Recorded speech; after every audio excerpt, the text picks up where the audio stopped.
자, 우리 간연도 분석 이제 이거 가지고 여러분들이 공부를 할 때 이제 간연도 분석에서 많이 나오는 부분이 뭐가 있냐, 그리고 그 부분을 내가 중요한 부분에 대해서 캐치를 하고 중요한 부분을 알아야 되거든요. 그리고 내가 공부를 한 다음에 그 부분의 문제들을 쭉 봤을 때 이거는 내가 공부한 데서 좀 작성할 수 있겠다, 그런 생각을 좀 하시면서 공부를 해야 되니까 그게 가장 빠른 효율적인 길이다라고 생각이 됩니다. 그래서 관연도 분석을 한번 보면 여기에서 이제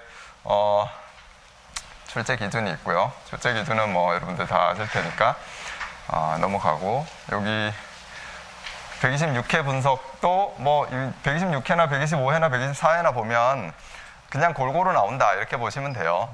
뭐 항상 어떤 데서 특정적으로 나오거나 그런 게 아니라 골고루 나온다라고 보시면 되고, 여러분들 잘 안 보이시죠? 잘 안 보이시는데 요거 그냥 하는 방법만 알려드리는 거니까 요 앞에 잘 안 보이셔도 괜찮다고 생각합니다. 그냥 빠르게 넘어갈 거예요. 그래서 최근 이 출제 문제 분석을 20년간 분석을 해보고, 그 다음에 또 최근 3년간 분석을 해보면 트렌드만 말씀드리면, 여기 수변전 설비가 우리 예전에는 시험에 많이 나왔었어요. 그죠? 그래서 수변전 설비에 대해서 공부를 잘 해야 되고, 수변전 설비를 내가 잘 공부를 하면은 뭐 합격을 할 수 있는 가능성이 많이 높았거든요. 그래서 제가 공부할 때 이제 뭐 벌써 이제 5, 6년 더 넘었죠. 그죠? 그때는 우리 뭐 기본반 교재로 얘기를 하자면 이 전원 설비 편을 잘 공부를 하면 여기 이제 동력도 있고 조명도 있고 수변전 설비가 쫙 있는데, 이것만 잘 공부해도 50점 이상은 뭐 맞을 수 있다 이런 생각을 했었어요. 그리고 열심히 공부를 했었고, 근데 최근에는 조금 줄어들었어요. 그죠? 수변전 설비가 좀 많이 줄어들었다라고 좀 생각이 되고요. 그 이유는 우리가 이제 공단에서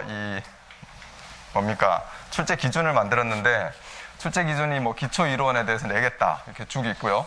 그 다음에 전원 설비에 대해서 내겠다 쭉 있고, 배전 및 배선 설비에서 내겠다 해서 이렇게 내용들이 쭉 있는데, 이게 지금 그리고 뭐 다음으로 넘어가면은 전력 부하 설비, 정보 설비, 뭐 신재생 에너지 이렇게 내겠다라는 거죠. 관련 기준들하고 해서.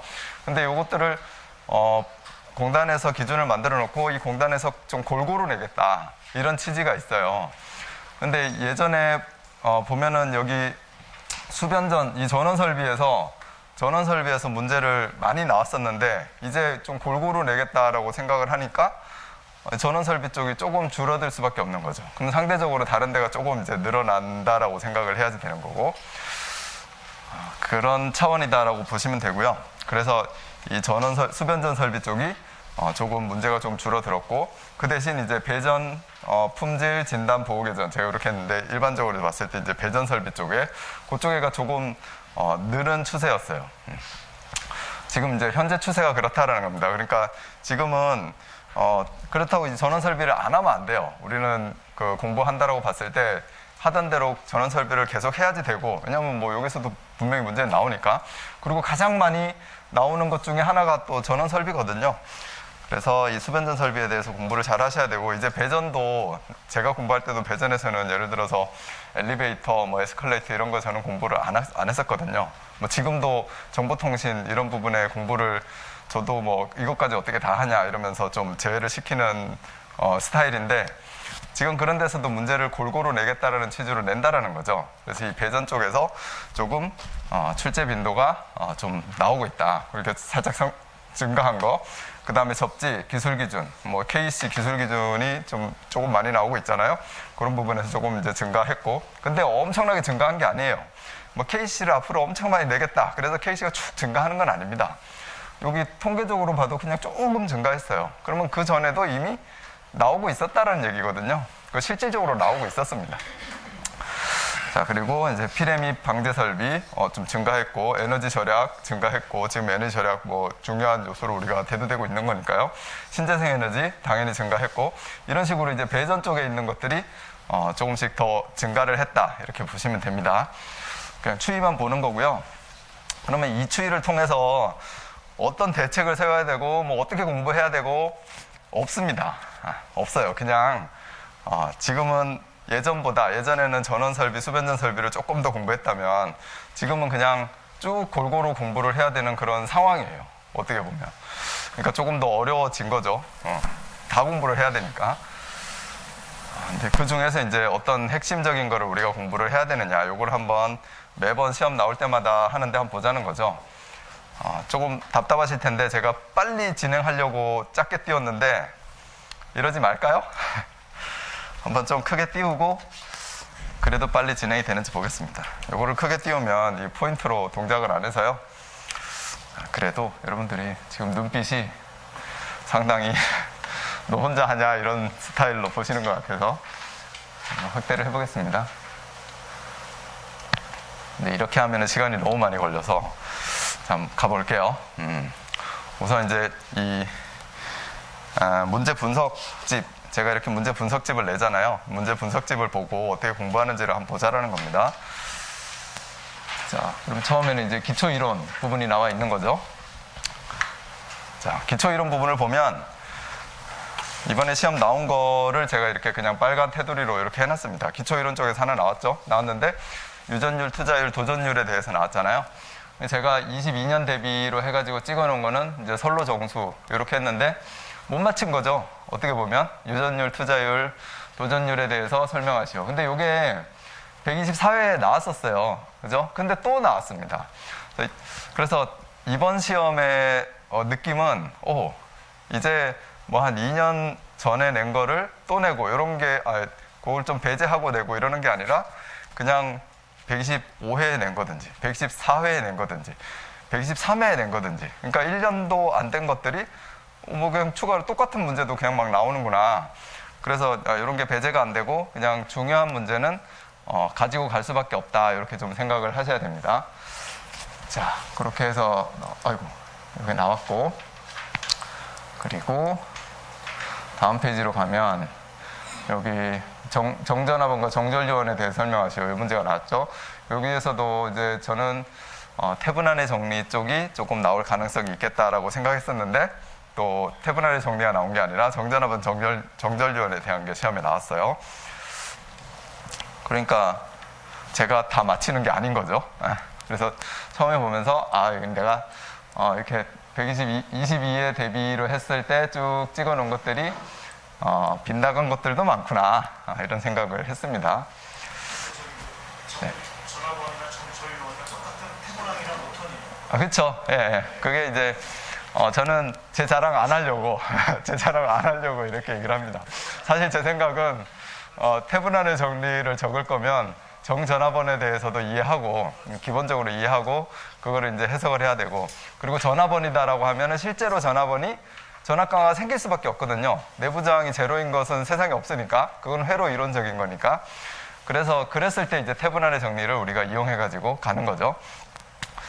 자, 요거 이제 이렇게 띄워놓으면, 이제 진행이 안 되니까 제가 다시 줄였습니다. 줄여서 요거를 한번 넘어가 볼게요. 조금 올려놓고 한번 이렇게 하면 푹푹 넘어가네요. 자, 이렇게 한번 넘겨보겠습니다. 자, 기본 이론 쪽에 이번에 시험에 두 문제가 나온 거고요. 지금 두 문제씩 나오잖아요. 그러니까 기본 이론은 예전보다 조금 더 많이 나온다, 이렇게 생각하셔야 됩니다. 그리고 기본 이론에 나오는 거는 출제 기준이 정해져 있어요. 그것만 그냥 공부하면 됩니다. 자, 그리고 수변전 방식에서 이제 수전 방식의 종류를 열거하고 설명하시오. 이번에 나왔죠. 제가 여기 스폰 네트워크 수전도 이제 나온 지가 좀 됐으니까 나올 것이다. 그리고 수전 방식에 대하여 비교 설명해라. 요거에 대해서 예상 문제로 찍어놨잖아요. 그런 것들을 이제 잘 캐치하셔가지고 요거를 이런 거 찍어놓은 것도 확실하게 공부하시고, 수전 방식은 전통적으로 많이 나오는 거니까 공부를 해야 된다, 그거를 아셔야 된다는 거예요. 제가 안 찍어줘도 수전 방식에 대해서 쭉 열거를 해놨으니까 얘는 공부를 내가 반드시 기술사를 하면서 그냥 버릴 수가 없는 문제다, 절대로. 그렇게 공부해 나가시면 된다는 겁니다. 그 다음에 이제 수변전 구성인데, 이거는 이제 이 면적이 주어지고, 그럼 변압기 용량 선정해서 전기 설비를 계획하시오, 이렇게 나왔는데, 사실 전기 설비 계획하려면 수변전도 해야 되고, 예비전원도 해야 되고, 간선도 해야 되고, 접지도 해야 되고, 피레도 해야 되고, 뭐 반송 엘리베이터도 해야 되고, 뭐 정보통신도 해야 되고, 어떻게 다 적습니까? 그렇게 적으려면 요거 하나만 적어도 14페이지가 아니라 1교시부터 4교시까지 적어도 모자르죠. 그러니까 이렇게 전기설비 계획해라 그러면 중심이 되는 변압기 용량 선정하고, 수변전 단선도를 정확하게 계획할 수 있느냐, 그거를 묻는 문제다라고 생각해야지 되겠죠, 그죠? 그 수변전 구성, 뭐 이렇게 수변전 구성하는 걸 우리가 또 꼭 공부해야 된다라고 해서 제가 과거에서 찍어놓은 거는 이렇게 단선도를 작성해봐라, 기기를 선정해라, 그런 문제를 찍어놨었습니다. 이제 가면 갈수록 저 사람이 찍어놓은 게 좀 잘 맞는 것 같다, 이런 생각이 드실 수도 있어요. 자, 그렇게 해서 뭐 변전실, 이번엔 안 나왔지만 변전실 공부해야 될 거다라고 우리가 알아야 된다는 거죠. 변전실의 면적 선정, 변전실의 환경 설비, 환경 문제 같은 것들. 자, 그리고 이번에 나온 것만 보겠습니다. 고장 계산에서 이번에 나왔죠, 그죠? 단락전류 계산하는 문제, 그 다음에 지락전류 계산하고 NGR 선정하는 문제. 제가 여기다가 지금 뭐 요거는 반드시 공부해야 될 거다, 22년 대비 뭐 단락전류 계산 문제가 당연히 똑같은 문제가 나올 수는 없잖아요.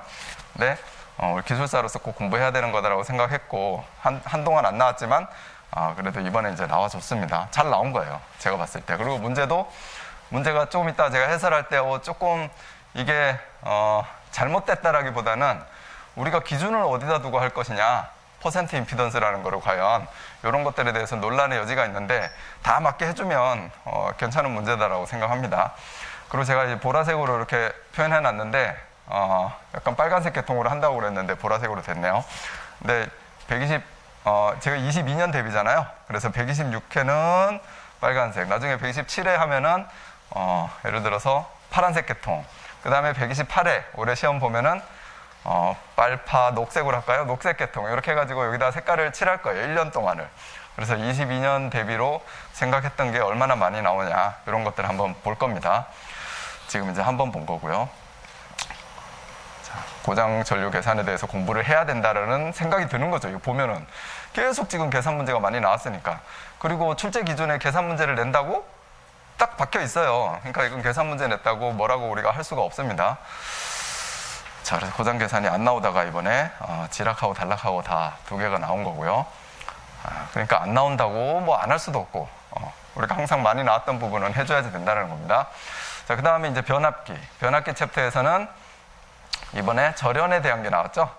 여기 보면은 이제 절연 방식에 대해 설명하시오, 이게 나왔어요.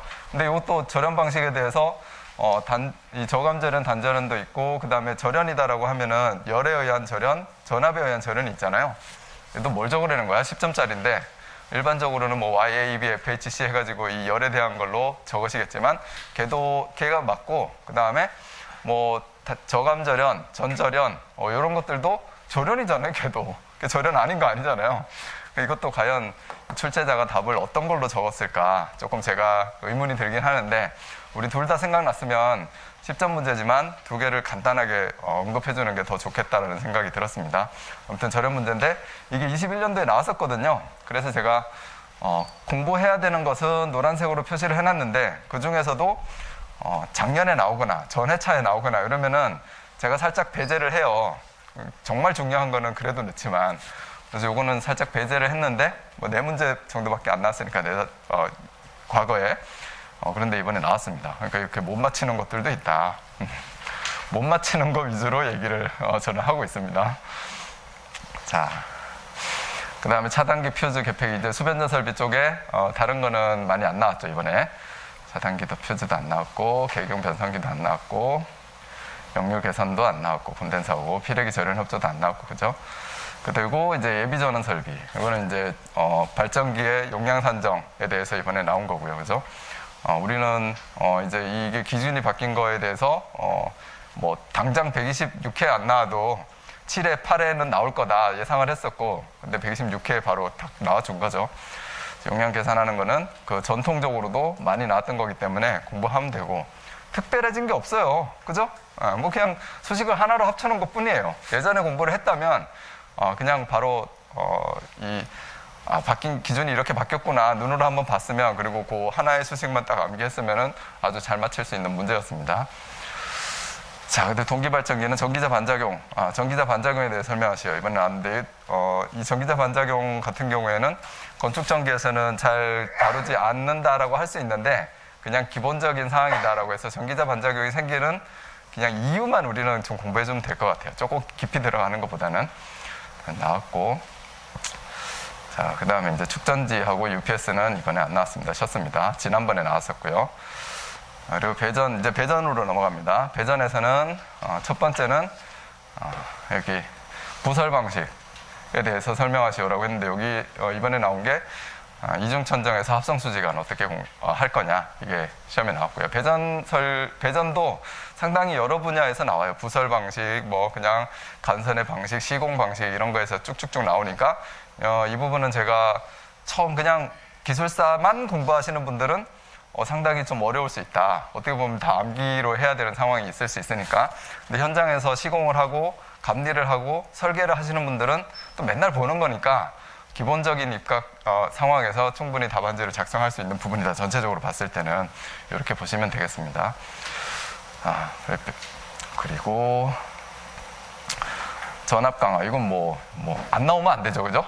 전압 강화된 수식 R 코사인 세타, X 사인 세타 이걸 가지고 푸는 문제는 풀이 문제도 나오고 실질적으로 전압 강화, 전압 변동 문제도 많이 나오지만 항상 답안지 쓸 때 내가 적어줘야 되는 그런 수식인 거고 개념에 대해서 확실하게 알아야 되는 거고요, 그죠? 그래서 이거는 언제든지 준비를 해야지 되는 문제고 이번에도 전압 강화, 전압 변동 나왔습니다. 그러면 당연히 찍어놨겠죠. 여기도 제가 22년 대비해서도 전압 강화율과 전압 변동률에 대하여 설명하시오. 이걸 비교하는 거에 대해서 찍어놨었습니다. 자, 그리고 전압 강화 실제 문제고 넘어가고요. 그 다음에 고조파 및 전기 품질. 고조파 및 전기 품질에서는 뭐가 나왔습니까? 이제 중성선에 고조파가 있을 때 중성선에서 영상부는 합성이 되니까 그때 굵기를 어떻게 선정할 거냐, 이거 나온 거죠. 네. 저는 고조파가 케이블에 미치는 영향에 대해서 설명을 해봐라. 요걸 이제 찍어놨고요. 이렇게 그러면 고조파가 케이블에 미치는 영향은 상도체에 미치는 영향, 중성선에 미치는 영향 다 공부해야 되잖아요. 그 중에서 이번에 중성선에 미치는 영향이 시험에 나온 겁니다. 자, 문제 해설 이제 이 답안에 대한 거는 문제 해설하면서 다시 설명 좀 드릴게요. 지금은 분석이고, 자, 그래서 고조파가 나왔고요. 그 다음에 케이블의 종류. 케이블의 종류는 이건 못 맞췄어요, 이번에, 그죠? 케이블은 전통적으로 CV 케이블에 대해서 우리가 항상 시험에 많이 나오는데 이번에 CNCV의 종류를 열거하라 이렇게 해서 나왔죠. 그래서 저는 뭐 맞추지는 못했는데 저는 이제 초전도 쪽으로 조금 비중을 두고 찍어놨었는데 아무튼 CNCV에 대해서 툭 나왔습니다. 그러니까 우리가 그러면 이게 책이 없느냐? 책이 없는 문제는 못 맞히죠. 예상도 못하고 책이 없는 문제니까. 근데 책에 또 있는 문제잖아요. 그래서 기술사 공부할 때 CNCV도 뭐 CNCV 다시 W가 있다. 뭐 FR CNCO 다시 W가 있다. 뭐 이런 것들을 종류에 대해서 봐왔으면 간략하게 내가 그 내용에 대해서 좀 적어줄 수 있으면 좋았겠죠. 나왔으니까. 근데 이런 문제는 계속 반복되지 않은 문제이기 때문에 제가 앞으로도 꼭 공부해야 되는 문제다 이렇게 체크하지는 않을 겁니다. 자, 그리고 뭐 진단, 변압기 진단, 뭐 수변전 설비 진단 이런 것들 다 공부 우리가 해야지 되는 것들이죠. 자, 넘어가고요. 그 다음에 품질. 품질 쪽에서는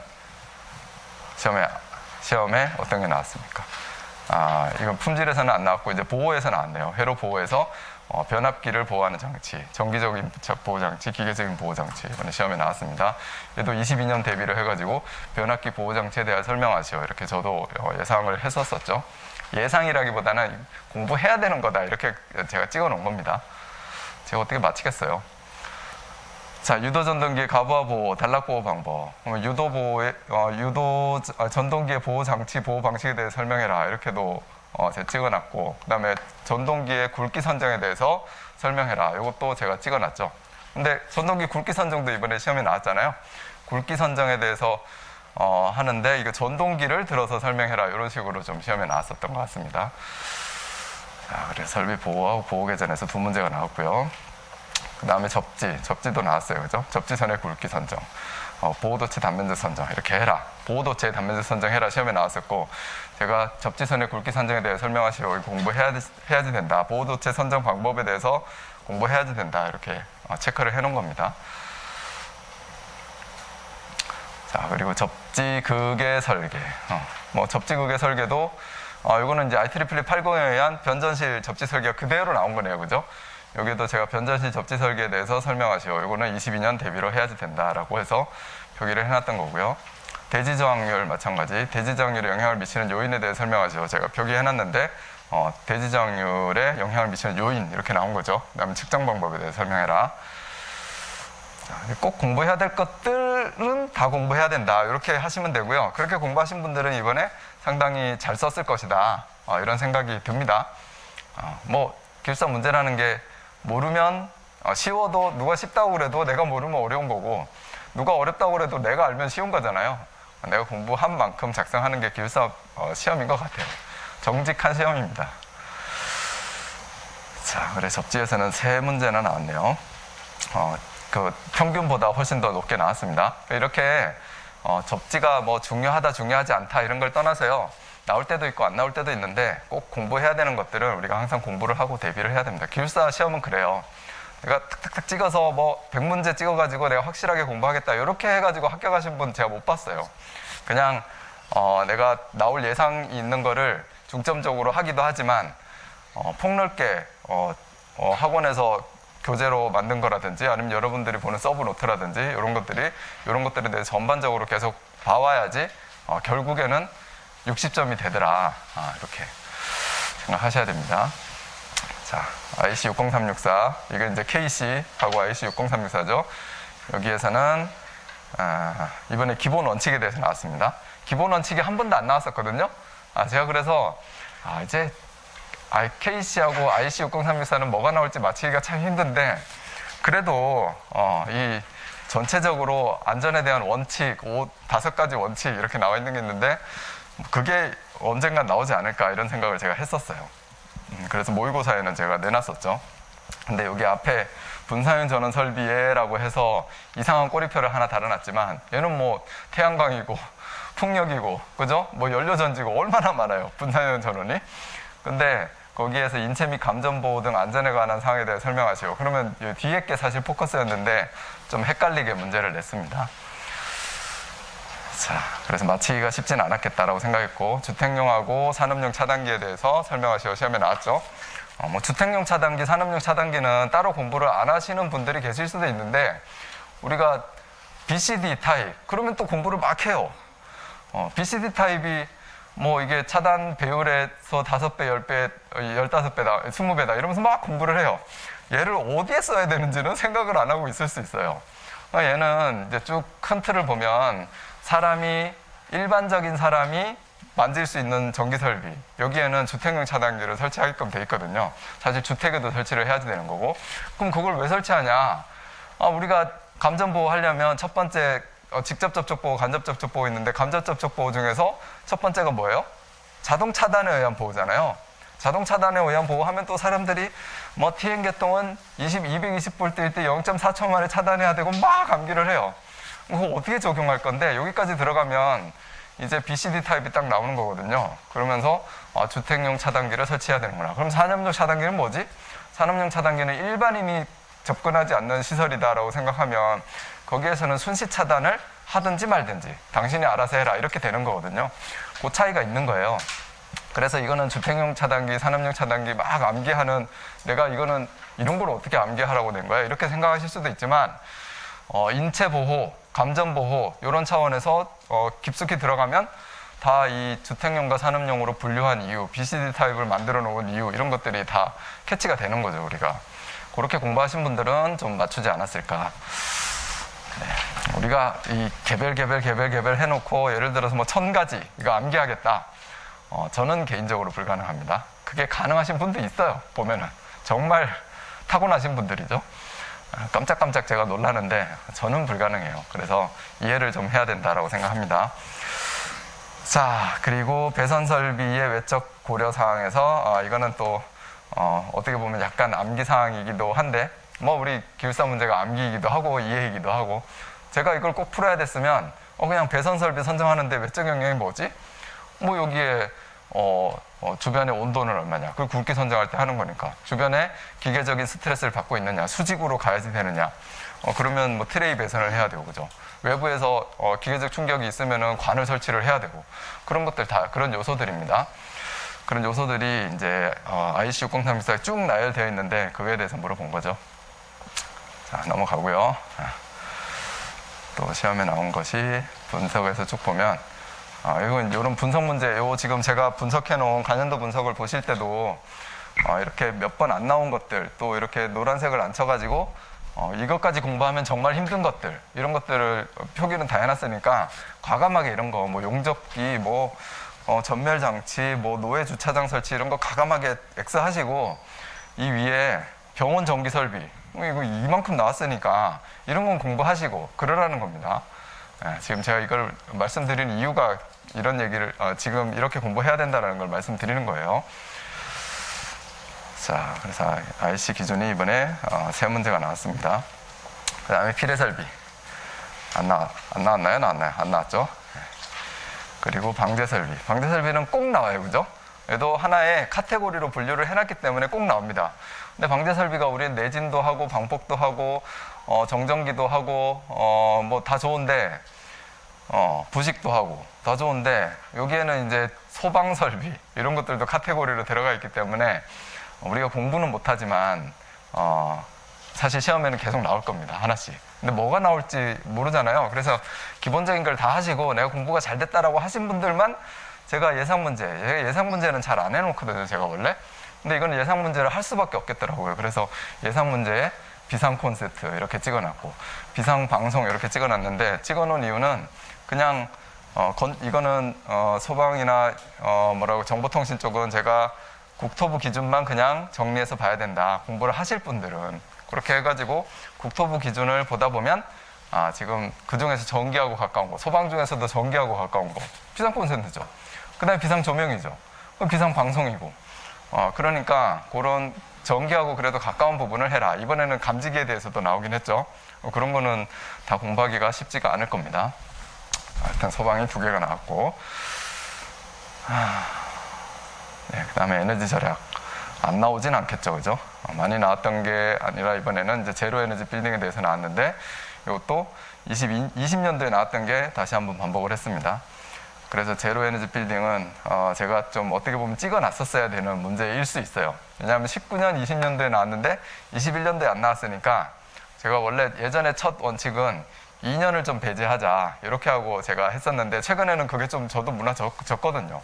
그래서 이거를 중요한 문제는 그냥 1년만 배제하자 이렇게 생각했는데 이번에는 막 1년도 배제 안 되고 다시 막 나왔습니다. 그래서 이제 머리가 상당히 혼란스러워요, 저도. 자, 에너지 절약. 그 다음에 스마트 그리드에 대해서 나왔고요. 이거는 뭐 당연히 이건 공부 안 할 수 없는 시대잖아요. 그래서 19년, 21년, 22년 계속 이렇게 나오고 이 스마트 그리드 같은 경우에는 126회에 나왔지만 그래도 127회, 128회 준비해야 될 문제입니다. 그래도 자, 그다음 전기 자동차에 대해서 이번에 나왔고요. 자, 그다음 이제 끝으로 왔습니다.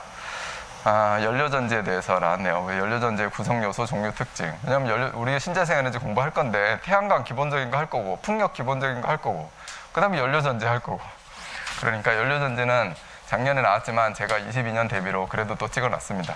왜냐면 또 17, 18, 20, 21 이렇게 나왔기 때문에 여기는 계속 반복적으로 나올 거다라고 생각을 하시면 됩니다. 이번에도 뭐 구성 요소, 종류, 특징 이렇게 연료전지의 가장 기본적인 걸 낸 겁니다. 신재생이 이번에도 하여튼 빠지지 않았고 신재생이 뭐 엄청 많이 나올 것이다 이렇게 생각하시는 분이 있는데 항상 시험에 봐도 많이 나온다고 생각해도 안 그래요. 이렇게 그냥 나와주기만 하면 그냥 많이 나올 것이다라고 여러분들이 생각하시는 겁니다. 근데 한 문제, 두 문제 항상 이렇게 나와요. 그럼 태양광, 풍력, 연료전지 이렇게 하는 거죠. 조력에 대해서 나왔다. 그러면 얘는 예상 못하죠. 다 공부할 수 없으니까 해양 뭐 이렇게 다 어떻게 공부해요. 태양광, 풍력, 연료전지 이렇게 하시는데 조력에 대해서 나오면 내가 아는 정도만 이렇게 하고 넘어가야지. 그런 마음을 품고 과감하게 버릴 수 있어야 됩니다. 출제 빈도가 높지 않은 거기 때문에. 자, 그다음 조명에서는 이제 색온도 이렇게 나왔고요. 여기도 제가 못 맞췄더라고요. 색온도는 제가 못 맞췄어요. 제가 보니까 시감도, 수능, 포킨제, 그다음에 연색성, 그다음에 눈부심 이렇게 해서 제가 22년도 대비로 찍어놨는데 왜냐하면 색온도가 최근에 나왔었거든요. 그래서 제가 우리가 공부해야 될 게 연색성, 시감도, 포킨제, 수능, 눈부심, 색온도인데 이제 저랑 똑같은 마인드면 다 공부하죠. 이거 이제 기본적인 거고 많이 나오는 거니까 다 공부하는데 그래도 저는 이제 좀 찍어줘야 되는 입장이잖아요. 그래서 세곤도가 나온 지가 얼마 안 됐기 때문에 세곤도를 뺐는데 세곤도에 대해서 또 나왔습니다. 이렇게 못 맞힐 수도 있다. 하지만 여러분들이 마인드를 갖고 많이 나오는 거, 여기에 적어놓은 거, 이런 것들은 다 내가 공부해야 되겠다. 그리고 세곤도 뭐 다 맞추셨을 거다라고 생각합니다. 세곤도 하면은 항상 조도하고의 관계, 그죠? 예, 눈에서 이 세곤도를 어떻게 느끼느냐.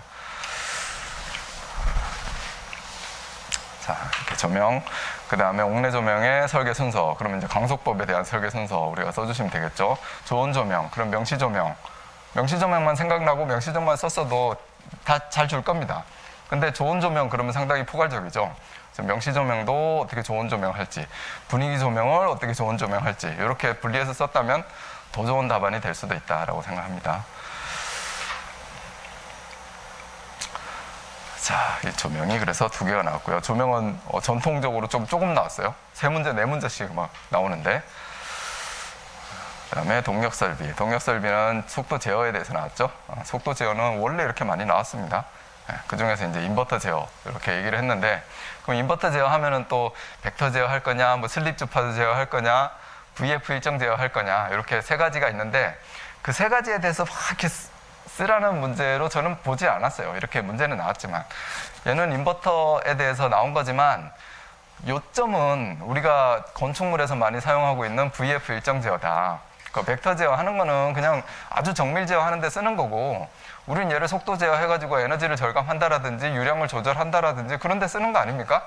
그 위주로 하고, 벡터 제어, 슬립 주파수 제어, VF 일정 제어는 종류로만 탁 나열해주고, 그냥 VF 일정 제어에 대해서 쭉 쓰고, 인버터 적용 시 주의사항도 VF 일정 제어를 할 때 우리가 주의사항들 많잖아요. 그거 쫙 써주고 그랬으면 좋은 답안이 됐었을 거다라고 생각합니다.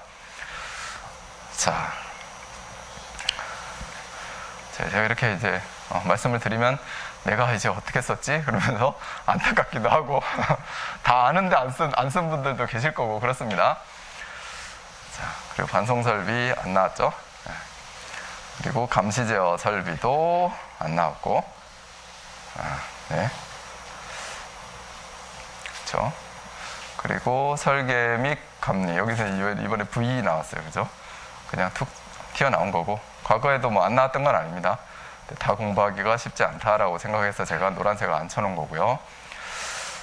네, 이렇게 해가지고 나온 거 한번 살펴봤습니다. 우리가 문제 분석한 거에서, 당연히 문제 분석한 거에서 나오죠. 근데 문제 분석한 거에서 내가 공부해야 될 거, 안 할 거 이렇게 분리해가지고 했을 때 얼만큼 나왔느냐, 거기에 대해서 한번 살펴봤고요. 그 다음에 또 시작하기 전에 간단하게 보는 게 하나 있는데 벌써 40분이나 됐어요. 제가 이렇게 말이 길어져서 큰일입니다. 이제 우리 모의고사에서 얼마나 나왔나 그거 한번 볼 거예요. 떴나요? 네. 죄송합니다만 제가 이렇게 가려놨습니다. 여러분들이. 그래서 못 보겠고 앞에 오셨지만 볼 수 없어요, 이거는. 그런데 제가 이제 모의고사를 내잖아요. 우리 10주차 모의고사 내거든요. 저희 좋은씨앗 학원에서. 그럼 이제 모의고사 반에서는 열심히 이거 풀어가지고 채점도 하고, 그 다음에 이거에 대해서 첨삭을 받으시고, 그 다음에 우리 심화반이나 기본반이나 이런 데 계신 분들은 제가 모의고사를 출제하니까 그래도 모의고사는 다 배포를 해요. 기본반에 특히 계신 분들 모의고사를 열심히 쓰시는지 모르겠는데, 제가 1교시 모의고사 한 주에 1교시 내고 2교시를 내잖아요. 여기에서 이제 여러분들이 공부가 어느 정도 되고 이해가 됐다라고 하고 한 턴하고 두 턴하고 이렇게 공부하신 분들은 하루에 진짜 적어도 하루에 1교시 한 문제, 그 다음에 2교시 25점짜리 한 문제, 1교시, 2교시 조금 더 시간을 내가지고 1교시 2문제, 그 다음에 2교시 25점짜리 한 문제, 하루에 이 정도는 써봐야죠. 내가 그걸 모의고사 문제를 보고 쓰든지 아니면 문제 분석에 대한 거 가지고 내가 처음부터 끝까지 쫙 보면서 중요하다고 생각했던 거, 아니면 우리 학원에서 분석된 거를 혹시 이거 재본을 해가지고 구매를 하셨으면 여기에서 22년 대비로 해놓은 거, 이런 것들은 중요한 거니까 그 중에서 1교시 아침에 또는 저녁에 시간 낼 때, 이번에 뭐 예전에 빠르게 합격한 우리 안기술사 같은 경우에는 아침에 무조건 1시간 반 일찍 출근해가지고 1시간 반 동안 모의고사 무조건 했다잖아요. 그 모의고사 다 푼 게 아니라 하루에 오전에 1교시 한 문제, 2교시 한 문제 그렇게 쓴 거예요. 그게 이제 이게 시간이 누적이 되면 다 우리가 하는 거 아닙니까? 그렇게 해서 그 정도는 내가 써봐야죠. 이거를 책을 보고 쓰든지 생각이 안 나면 아니면 생각나는 대로 내가 쓰든지 그렇게 내가 쓰면서 공부하는 게 시험장에 가면 다 써집니다. 진짜로. 그러니까 쓰면서 공부하는 게 상당히 중요하고요. 결국에는 이 정도는 내가 계속 해봐야지 된다라고 생각합니다. 그래서 이제 모의고사 문제를 기본반에도 드리고 하는 거예요. 심화반 같은 경우에도 이제 모의고사 해가지고 오시면 심화반 교수님이 첨삭 다 하시고 모의고사반은 당연히 이제 교수님이 시간 많이 할애해가지고 첨삭을 하시니까 항상 이렇게 하루에 시간을 내서 내가 점심시간을 해가지고 1교시 하나를 풀든지 아침에 일찍 가가지고 1교시 하나, 2교시 하나를 풀든지 저녁 시간에 나는 내가 공부할 만큼 좀 공부했으니까 이제 무조건 요거 모의고사를 이 문제를 내가 하루에 2문제, 3문제는 작성하겠다. 그런 식으로 공부를 해나가시는 게 상당히 중요하다라는 겁니다. 자, 그래서 이번에 모의고사에서는 몇 문제나 나온 거예요. 제가 이 시험 끝나고 이제 어떤 분이 전화를 해가지고 제가 시험 끝나고 나면 전화를 많이 받거든요. 평상시에도 많이 받지만. 근데 이번에 모의고사에서 다 나온 것 같대요. 100%. 그래서 어떻게 100%가 나올 수가 있습니까? 그러니까 말도 안 되는 소리 하지 마세요. 제가 그랬는데 하여튼 다 나왔대요. 그래서 이렇게 쭉 봤는데 많이는 나왔나 보다 이렇게 생각을 했거든요. 그래서 우리가 항상 모의고사에서 이렇게 분석을 해보면 한 14에서 15문제 정도가 출제가 좀 됐었어요. 근데 우리가 풀어야 되는 문제는 22문제 아닙니까? 31문제 중에서 이것도 70%만 푸는 거거든요. 그러니까 공부도 70% 정도 한다라고 생각하셔야 돼요. 우리가 100% 다 공부 못합니다. 너무 할 게 많아가지고. 내가 한 70% 정도만 공부해가지고 70%를 선택하면 되는 거예요. 시험장에서 내가 1교시 10문제, 2교시 2, 3, 4교시 넷 이거를 선택할 수 있었다. 이러면 합격해야 되는 그 시험입니다. 제가 시험 봤을 결과가 그래요. 내가 예전에 공부할 때 10문제, 4문제, 4문제, 4문제를 다 아는 시험은 없었어요. 존재하지를 않았어요. 70%임에도 불구하고. 그리고 그냥 뭐 그런 것들은 막 그냥 내가 아는 대로 막 쓰고 생각 잘 안 나는 거 그냥 쓰고 책에서 본 것 같긴 한데 기억은 안 나고 그거 어느 정도 막 쓰고 이러면서 뭐 점수가 60점 안 맞고 뭐 40점도 맞고 45점도 맞고 어떤 문제들은 그러는 거잖아요. 그러다가 제가 합격했을 때도 10문제, 4문제, 4문제, 4문제 다 알진 못했거든요. 근데 2, 3, 4교시 4문제는 알았어요. 그래서 제가 막 정신이 번쩍 났습니다. 그리고 4교시 문제 쓸 때는 너무 기분이 좋았어요. 이번 시험은 정말 이러다가 합격하는 거 아닌가 막 이런 생각이 들 정도로. 근데 1교시는 제가 합격했을 때도 1교시는 10문제 다 몰랐어요. 8문제 정도 알았고 그리고 잘하는 거는 뭐 6문제 이 정도 알았고 2문제는 어떻게 선택해서 써야 되니까 그렇게 했거든요. 그러고 이제 합격한다라는 거죠, 우리들은. 그러니까 완벽해서 합격하는 게 아니다. 이렇게 생각하고 공부를 하시면 마음이 좀 더 편합니다. 자, 그래서 다시 제가 이제 매 회차 보면은 125회 같은 경우도 14문제 정도 맞췄던 것 같고요. 그렇게 또 많을 때는 한 18문제 뭐 이렇게 맞춘 적이 있었어요. 이때 진짜 기분 좋았습니다. 18문제씩이나 모의고사에서 문제 나오다니 이러면서 그랬었는데 이번에는 한번 얼마 나왔는지 한번 보자는 거죠. 그래서 이게 우리 지난 회차 126회 대비 모의고사 문제예요. 제가 이거를 아무한테나 다 공개하지 않는 이유는 여기 지금 숨어 있는 것들이 127회나 128회에 나올 거기 때문에 이건 죄송합니다만 우리 학원에 대한 뭐라고 할까 홍보이기도 하고 비밀이기도 하고 왜냐하면 학원으로 오셔야지 알 수 있다라는 거를 좀 얘기해주고 싶어서 죄송합니다. 근데 학원에 계신 분들은 다 문제가 있어요. 그러니까 여러분들은 혹시 학원에 이 모의고사 문제를 안 받으신 분들은 학원에 오셔도 되지만 학원에 다니는 분을 친구로 삼으셔도 돼요. 그러면 좀 문제 좀 줘. 그럼 누가 안 주겠습니까? 그죠? 네. 어떻게 하시든지 하시고요. 뭐 이것도 찍어서 해야 될 문제는 아니니까 이건 그냥 한번 보는 겁니다. 항상.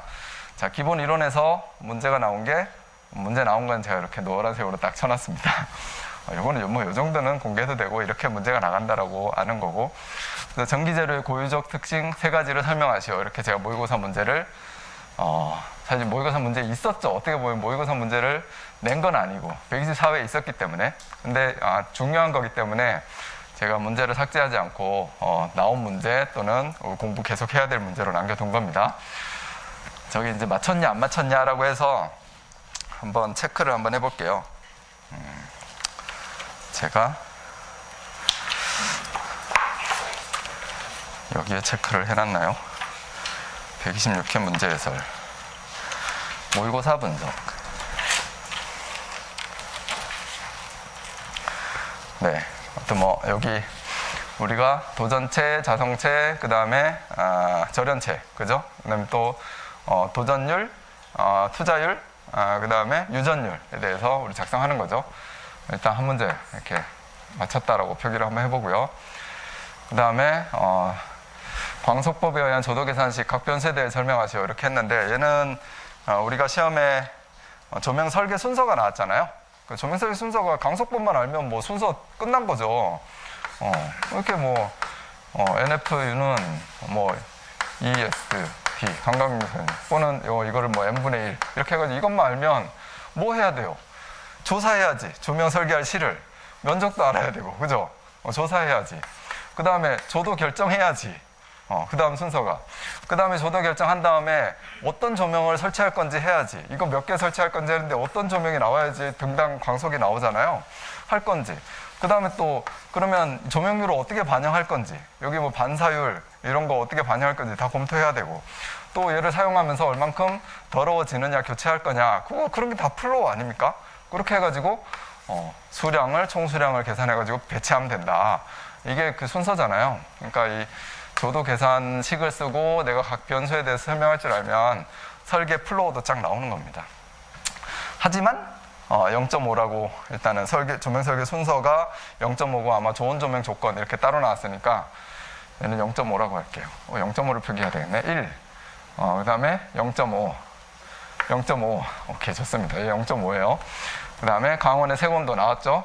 또 1. 맞춘 거고. 우수한 조명의 조건. 여기 이제 같이 나왔으니까 여기 0.5라고 하겠습니다. 그러니까 한 문제 맞췄다라고 안 칠 거예요.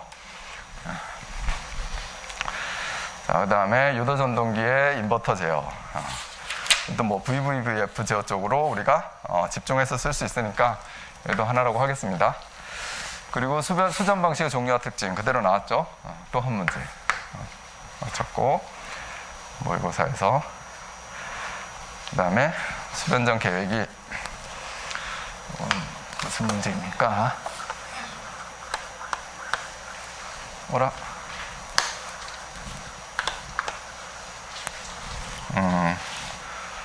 이렇게 보죠, 뭐. 여기 단선 결선도 작성해라. 결선도에 표기된 전격을 선정해라. 그러니까 이거는 우리 단선도 작성해가지고, 우리 설계, 플로우 작성하는 거죠. 이거는, 뭐 이번에 8만 제곱미터 해가지고 나온 거잖아요. 나온 건데, 뭐 사실 그걸 어떻게 정확하게 맞추겠어요. 근데 이거는 한 문제 맞았다라고 쳐도 되는데, 제 생각에. 맞았다라고 안 칠게요. 그러면은 뭐 다 맞히지 이렇게 생각할 수 있으니까 안 치고 넘어가겠습니다. 고장전류 계산하시오. 고장전류도 또 뭐 똑같은 문제를 맞힐 수는 없지만, 고장전류 계산 문제는 뭐 당연히 이거 뭐 기본적으로 우리가 많이 풀어봤으면 냈다라고 해야 됩니다. 왜냐하면 또 고장전류 계산 문제 제가 한 문제만 낸 게 아니잖아요. 뭐 이런 것들도 그 계산 문제 내고 일선 지락전류에 대한 문제도 냈고 했기 때문에 맞힌 걸로 요거는 가볍게 한번 쳐주시고, 그 다음 변압기에서는 못 맞췄겠죠. 절연에 대해서 나왔으니까.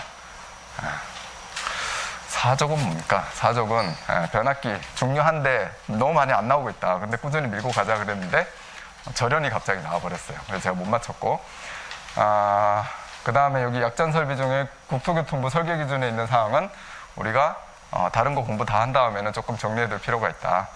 이런 얘기를 제가 표기를 해놨었습니다. 그 다음에 쭉쭉쭉 넘어가서요. 변성기도 시험에 안 나왔고. 자, 이제 비상발전기. 비상발전기는 제가 국가건설 기준에 의해서 바뀐 거, 요거 우리 꼭 정리하자. 그런 차원에서 문제 모의고사 냈었죠, 그죠? 한 문제 맞힌 거고. 모의고사, 그 다음에 전압 강화율과 전압 변동률에 대해서 비교해라. 문제 그대로 냈었고, 이번에 시험에 나왔고요. 중성성 단면적 선정에 대해서 설명해라.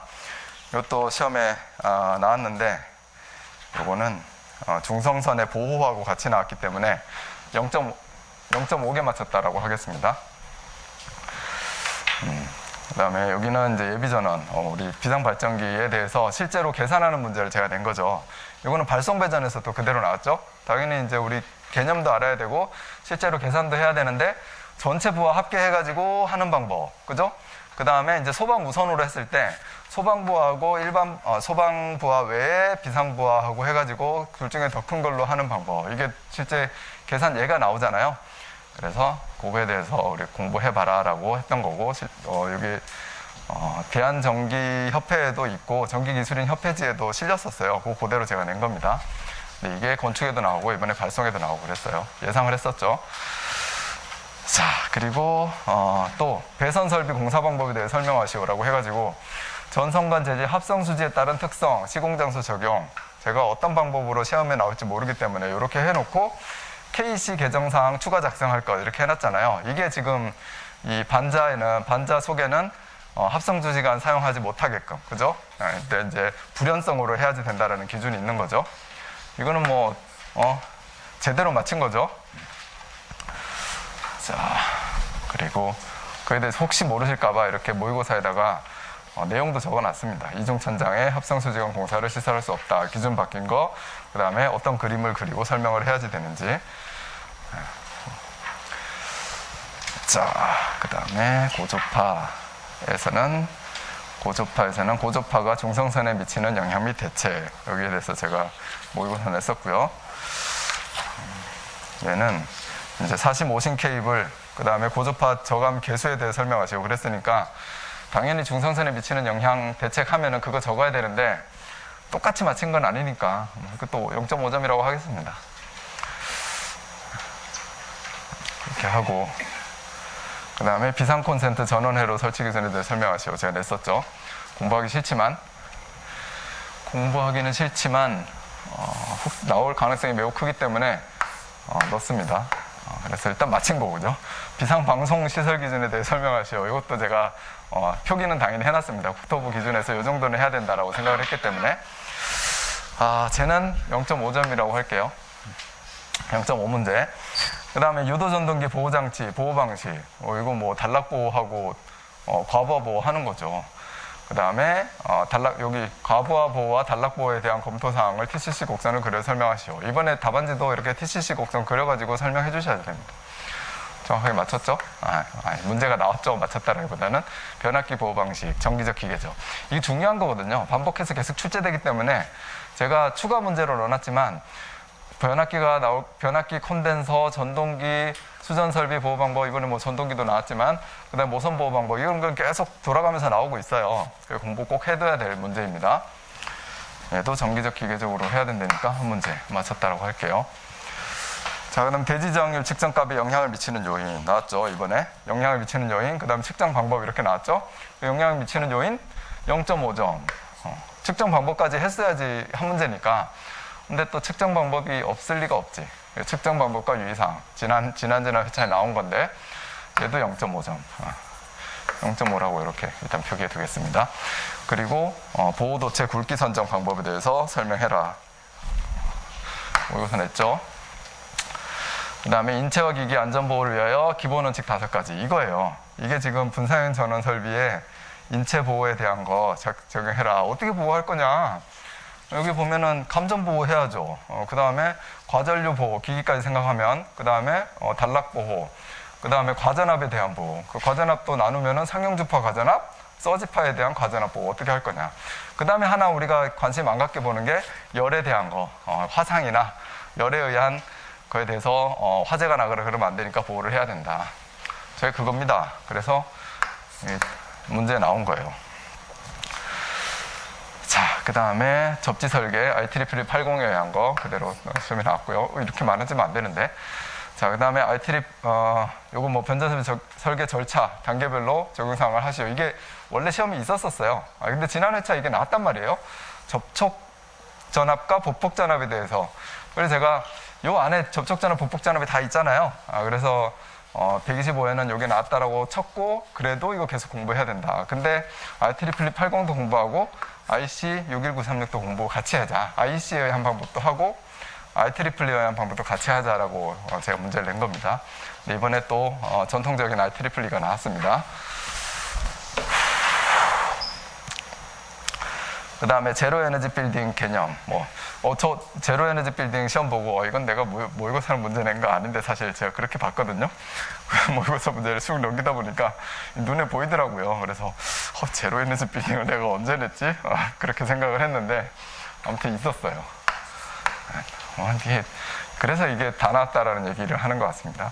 지능형 전력망, 스마트 그리드 시험에 나왔고, 그죠? 이것도 하나 띄워서 넣어볼까요? 전기자동차 충전 설비 됐죠? 얘도 나왔고, 그 다음에 연료전지 발전, 얘도 나왔고, 그리고 우리 요거 제가 살짝 가려놨는데 예상 문제로 했는데 안 나온 건데 BIPV가 적용되고 안 되고 하는 거 있잖아요. 그것도 이제 어떻게 적용됐는지까지 좀 실어놨었습니다. 다음에 좀 기대를 해볼 만한 것 같은데 V도 시험에 냈죠. 관심이 없었지만 추가 문제로 제가 내놨습니다. 네, 이렇게 해가지고 여기가 끝이에요. 끝까지 해서 이번에 모의고사에서 그러면은 이게 몇 개예요? 요거 하나, 그쵸? 요거 하나 지우고 이쪽으로 이렇게 넣으면 이거 절반이긴 하지만 넣으면은 22문제 정도가 나온 거잖아요. 네, 22문제. 그러니까 22문제나 22문제 이상이 지금 됐다라는 거거든요. 그러니까 이제 시험 보신 분이 다 나왔다 이런 얘기를 이제 해주셨던 것 같아요. 네? 90% 이상. 예. 그러니까 너무 많이 나오면 또 다음이 좀 조금 나올 거니까 또 그런 것도 우리가 대비를 해야 되지만 이번에 저희 모의고사반에서 합격하셔야도 되고 제가 엄청 기대하고 있습니다. 그리고 우리 심화반에서도 합격하실 거고 합격자 분명히 나와요. 그러니까 여러분들이 조금 삐끗하셨어도 쓰다가 삐끗하셨어도 합격할 수 있습니다. 그리고 합격자는 분명히 나오고 이거 완벽해가지고 합격하는 거 아니다라고 제가 강조하거든요. 완벽하게 쓰신 분은 당연히 합격할 겁니다. 근데 완벽하지 않았어도 어느 정도 내가 구성을 갖춰서 쓰신 분들은 합격을 기대해 보시면 될 거다라고 생각합니다.